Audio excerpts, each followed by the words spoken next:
30 വർഷത്തെ കാത്തിരിപ്പിന് ശേഷം ടാറ്റ മോട്ടോഴ്സ് തങ്ങളുടെ പുതിയ XUV ആയ സിയാറ 11.49 ലക്ഷം രൂപ വിലയിൽ ഇന്ത്യയിൽ ലോഞ്ച് ചെയ്തു. പഴയ മോഡലിന്റെ സിയാറ എന്ന പേര് തന്നെയാണ് പുതിയ മോഡലിനും ടാറ്റ കൊടുത്തിട്ടുള്ളത്. ഗ്ലാസ് ടൈപ്പ് റൂഫ് ടോപ്പ് തന്നെയാണ് ഇതിന്റെയും ഹൈലൈറ്റ്. ആദ്യമായി നടത്തിയ കാർ ടു കാർ ക്രാഷ് ടെസ്റ്റിൽ മികച്ച സുരക്ഷ പ്രകടനമാക്കിയ ഈ മോഡൽ 6 എയർ ബാഗുകളും അഡാസ് പോലുള്ള നൂതന ഫീച്ചറുകളുമായാണ് വരുന്നത്. ഫ്രണ്ടിൽ പരസ്പരം കണക്ട് ചെയ്തിരിക്കുന്ന വൈറ്റ് DRLഉം പിയാനോ ബ്ലാക്കിലുള്ള ഫ്രണ്ടിലെ എലമെന്റും സിയാറ എന്ന ലെറ്ററിങ്ങും 360 ക്യാമറയും ഫ്രണ്ടിനെ നല്ല രീതിയിൽ എടുത്തു കാണിക്കുന്നുണ്ട്. ചെറിയ രീതിയിലുള്ള ഹെഡ് ലാമ്പും ഫോഗ് ലാമ്പും ഒരേ ഏരിയയിൽ തന്നെയാണ് ക്രമീകരിച്ചിരിക്കുന്നത്. സൈഡിൽ നിന്ന് നോക്കുമ്പോൾ ഫ്ലഷ് ഡോർ ഹാൻഡിൽസും സൈഡിലെ ബ്ലാക്ക് ഗ്ലാഡിങ്ങും ഓട്ടോമാറ്റിക് ഫോൾഡ് സൈഡ് മിററും 360 ക്യാമറയും ചെറിയ രീതിയിൽ സിയാറ എന്ന ലെറ്ററിങ്ങും കൊടുത്തിട്ടുണ്ട്. ഇനി ബാക്കിലേക്ക് വരുമ്പോൾ ഇന്റഗ്രേറ്റഡ് സ്പോയിലറും കണക്റ്റിംഗ് ടൈം ലാമ്പ് യൂണിറ്റും കൊടുത്തിട്ടുണ്ട്.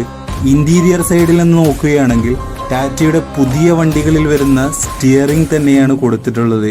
ഇന്റീരിയറിനെ ഹൈലൈറ്റ് ആക്കുന്നത് പരസ്പരം കണക്റ്റഡ് ആയിരിക്കുന്ന 3-വേ ഇൻഫോടൈൻമെന്റ് സിസ്റ്റം തന്നെയാണ്. വെന്റിലേഷൻ ഓപ്ഷനുള്ള സീറ്റും ലക്ഷറിയിലുള്ള സെന്റർ കൺസോളും കൊടുത്തിട്ടുണ്ട്. എഞ്ചിൻ സൈഡിലേക്ക് വരുമ്പോൾ 1.5 ലിറ്റർ എഞ്ചിനും 145 Nm ടോർക്കും 2100 RPM ആണ് വരുന്നത്. 6 സ്പീഡ് മാനുവൽ ട്രാൻസ്മിഷൻ ആണ് കൊടുത്തിരിക്കുന്നത്.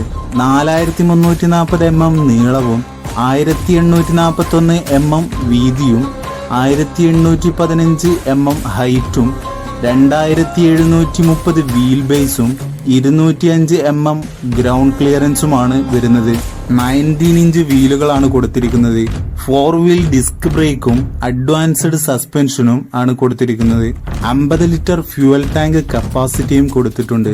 ടാറ്റ സിയാറയുടെ ബുക്കിംഗ് 2025 ഡിസംബർ 16 മുതൽ ആരംഭിക്കും. ഡെലിവറികൾ 2026 ജനുവരി 15 മുതൽ ആരംഭിക്കും. ലോഞ്ച് പരിപാടിയിൽ പുതിയ ടാറ്റ സിയാറയുടെ കാർ ടു കാർ ക്രാഷ് ടെസ്റ്റും കമ്പനി പ്രദർശിപ്പിച്ചു.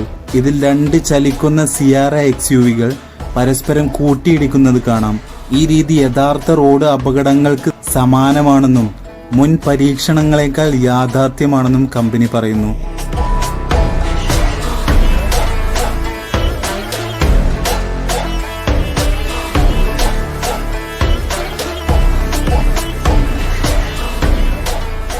And that's how we changed the game on safety again. One crash, one legend, one truth.